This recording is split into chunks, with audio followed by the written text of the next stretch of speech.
తెలంగాణ రాష్ట్రంలో సీఎం కేసీఆర్ ప్రజా ఆశీర్వాద సభలతో ఎన్నికల ప్రచారం కొనసాగిస్తున్నారు.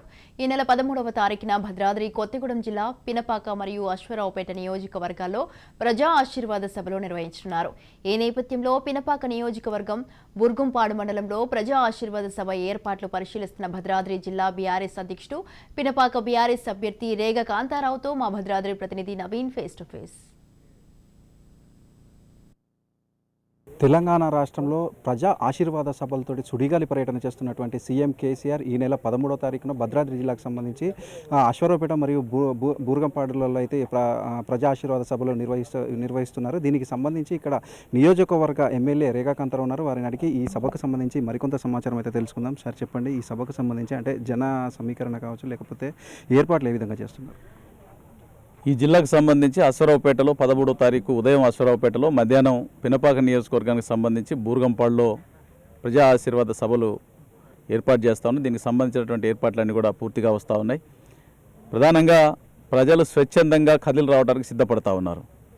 ఎందుకంటే ఈ 10 సంవత్సరాల్లో సాధించినటువంటి విజయాలు, మొన్ననే మరి విజయోత్సవాలు నిర్వహించుకున్నాం. దశాబ్ది ఉత్సవాల సందర్భంగా ప్రజలందరూ కూడా స్వచ్ఛందంగా పార్టిసిపేట్ చేశారు. పెద్ద ఎత్తున విజయోత్సవాలు నిర్వహించుకున్నారు.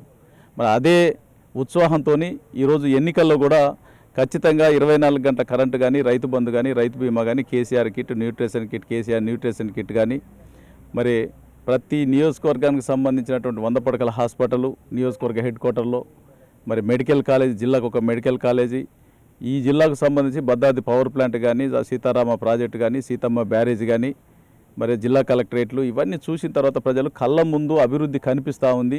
గతంలో 60 సంవత్సరాల గోస తీర్చినటువంటి ముఖ్యమంత్రి గారు మన ప్రాంతానికి వస్తూ ఉన్నారు. కాబట్టి మనందరం కూడా స్వచ్ఛందంగా కదిలిపోవాలని చెప్పేసి ప్రజలందరూ చూస్తూ ఉన్నారు. ఖచ్చితంగా మరి మా మేనిఫెస్టోని ఇప్పటికే మా కార్యకర్తలు, నాయకులంతా కూడా ప్రతి ఇంటికి ఇప్పటికే 3 సార్లు టచ్ చేయడం జరిగింది. 3 సార్లు వెళ్ళినటువంటి సందర్భంలో ప్రజలందరూ స్వాగతం పలుకుతారు. మా నాయకులు వెళ్తే వాళ్ళని చాలా ఉత్సాహంగా మా ఇంటికి రండి అని చెప్పేసి స్వాగతం పలుకుతూ ఇంటికి తీసుకుపోతా ఉన్నారు. ఎందుకంటే ఈ చేసినటువంటి అభివృద్ధిని చూసిర్రు, మళ్ళీ ఇచ్చినటువంటి హామీలను కూడా చూసిర్రు. కేసీఆర్ గారు అయితేనే ఈ హామీలు సన్నబియ్యం కానీ, వంట గ్యాస్ సిలిండర్ 400 కానీ, లేకపోతే సౌభాగ్యలక్ష్మి పేరుతో మహిళలకి 3000 రూపాయల భృతి కానీ, లేకపోతే ఎల్ఐసి కానీ, రైతులకు ఏ విధంగా ఎల్ఐసి కడతా ఉన్నామో అదేవిధంగా మరి ప్రతి ఇంటికి కూడా ఇంటింటికి బీమా, కేసీఆర్ బీమా ఇంటింటికి ధీమా అని చెప్పేసి బ్రహ్మాండంగా అది కూడా చూసిన తర్వాత 5 లక్షలు ప్రతి పేదవాడికి వచ్చే విధంగా, అకాల మరణం ఏదైనా చెందితే ఆ కుటుంబానికి భరోసా కల్పించాలనేటువంటి ఆలోచనతో ఈ 4 కొత్త పథకాలు తీసుకురావడం జరిగింది. ఇవన్నీ చూసిన తర్వాత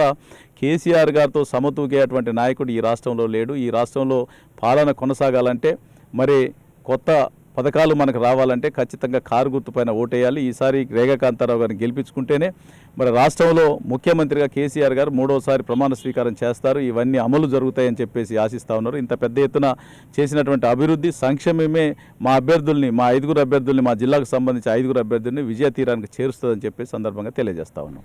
సార్, ఈ సభకు సంబంధించి మొత్తం ఎన్ని ఎకరాలలో ఏర్పాట్లు చేస్తున్నారు? ఎంతమంది జనం కూడా ఈ సభకు వచ్చే అవకాశం ఉంది? 15 ఎకరాల్లో సభను ఏర్పాటు చేస్తా ఉన్నాం. తప్పకుండా మరి 50,000 నుండి 60,000 మధ్యలో ఖచ్చితంగా హాజరవుతారని చెప్పేసి మేము అనుకుంటా ఉన్నాం. మా ఎక్స్పెక్టేషన్ ఉంది పెద్ద ఎత్తున. ఎందుకంటే ప్రజలు చర్చ జరుగుతూ ఉంది. కేసీఆర్ గారు వస్తూ ఉన్నారు, మనందరం పోవాలి, చూడాలి, కేసీఆర్ గారు చెప్పే విషయాల్ని మళ్ళీ వినాలి అనేటువంటి ఉత్సాహంతో ఉన్నారు. కాబట్టి పెద్ద ఎత్తున ప్రజలు తరలి వస్తారని చెప్పేసి మేము ఆశిస్తూ ఉన్నాం. భద్రాద్రి జిల్లాకు సంబంధించి 5 నియోజకవర్గాలలో ఎన్ని సీట్లు మీరు గెలవబోతున్నారు? 100% 5 సీట్లు గెలుస్తూ ఉన్నాం.